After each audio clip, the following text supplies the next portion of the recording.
வெற்றி கொண்டாட்டத்தில் ஏமன் மக்கள் உலக வல்லரசை பணிய வைத்த மிகச்சிறிய படை அமெரிக்காவிற்கு எதிரான வெற்றியை கொண்டாட ஏமனின் அன்சர் அல்லா தலைவர் அப்துல் மாலிக் அல் ஹவுதி அழைப்பு விடுத்திருந்தார்.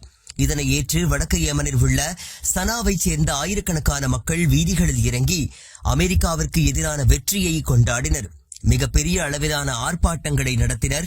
ஏமன் ஆர்ப்பாட்டக்காரர்கள் பாலஸ்தீனிய கொடிகளை அசைத்து சயீத் ஹசீன் நஸ்ரல்லா, இஸ்மாயில் ஹனியே மற்றும் முகமது அல்தீப் உள்ளிட்ட இஸ்ரேலால் கொல்லப்பட்ட தலைவர்களின் படங்களை ஏந்தி சென்றனர். கடந்த 6 மாதங்களுக்கும் மேலாக ஏமன் மீது அமெரிக்கா தாக்குதலை நடத்தி வந்தது. ஆனால் மார்ச் நடுப்பகுதியில் தீவிர தாக்குதலை ஏமன் மீது அமெரிக்கா முன்னெடுத்தது. இருப்பினும் ஹவுதிகளின் வலிமையை அமெரிக்காவால் குறைக்க முடியவில்லை. இந்த தாக்குதல்களில் தனது 2 பைட்டர் ஜெட் விமானங்களை இழந்தது. இதுவரை $1 மில்லியன் அதிகமான தொகை செலவழிக்கப்பட்டுள்ளதாக அமெரிக்க அதிகாரிகள் தெரிவித்துள்ளனர்.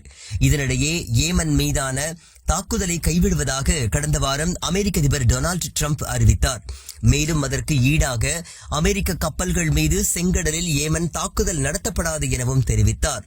இது குறித்து கருத்து தெரிவித்த ஏமன் தலைவர்கள் செங்கடலில் அமெரிக்க கப்பல்கள் மீதான தாக்குதல் மட்டுமே நிறுத்தப்பட்டுள்ளதாகவும் இஸ்ரேல் மீதான தாக்குதல் தொடரும் என்றும் அறிவித்திருந்தனர்.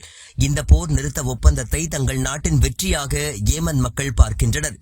இதனையடுத்து ஏமன் தலைவரின் அழைப்பை ஏற்று தங்கள் மகிழ்ச்சியை வெளிப்படுத்தினர். அமெரிக்கா இஸ்ரேலுக்கு எதிராக முஸ்லிம் நாடுகள் அணிதிரள வேண்டும். ஈரான் தலைவர் அழைப்பு. காசாவில் சியோனிச ஆட்சியின் இனப்படுகொலையையும் அமெரிக்கா மற்றும் அதன் நட்பு நாடுகளின் உடந்தையையும் கண்டித்து பாலஸ்தீன பிரச்சனையை பாதுகாப்பதில் முஸ்லிம் நாடுகள் விழிப்புடன் இருக்க வேண்டும் என்று சையத் அலி கொமேனி அழைப்பு விடுத்துள்ளார்.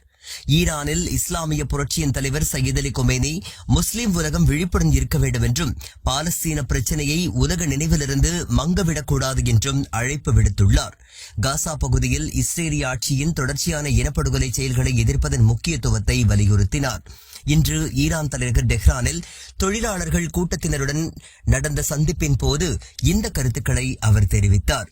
மேலும் இன்று உலகில் நாடுகளுக்கு எதிராக செயல்படுத்தப்படும் கொள்கைகள் பாலஸ்தீனம் தொடர்பான பிரச்சனைகளை மறக்கடிப்பதை நோக்கமாக கொண்டுள்ளன.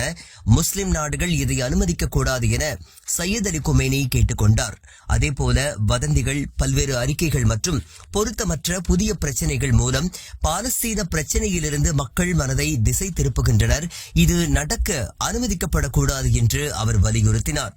காசாவில் அதன் மிருகத்தனமான நடவடிக்கைகளுக்கு மத்தியில் இஸ்ரேலுக்கு மேற்கத்திய சக்திகளின் அசைக்க முடியாத ஆதரவை எடுத்துக்காட்டிய சையத் அலி கொமேனி ஆக்கிரமிப்பு ஆட்சிக்கும் அதை ஆதரிப்பவர்களுக்கும் எதிராக சர்வதேச சமூகம் உறுதியான நிலைப்பாட்டை எடுக்க வேண்டும் என்று வலியுறுத்தினார்.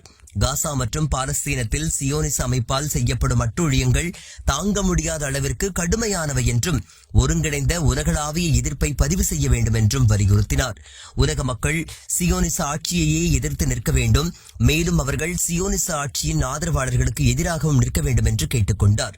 பாலஸ்தீன மக்களை ஒடுக்குவதில் அமெரிக்கா மற்றும் பிரிட்டன் உட்பட அதன் நட்பு நாடுகளின் உதவிகளையும் அவர் அடிக்கோடிட்டு காட்டினார். அவ்வப்போது விமர்சன ரீதியாக தோன்றக்கூடிய பொது கருத்துக்கள் இருந்த போதிலும் இந்த நாடுகள் இஸ்ரேலுக்கும் அதன் நடவடிக்கைகளுக்கும் நேரடி ஆதரவை வழங்குகின்றன என்று கூறினார்.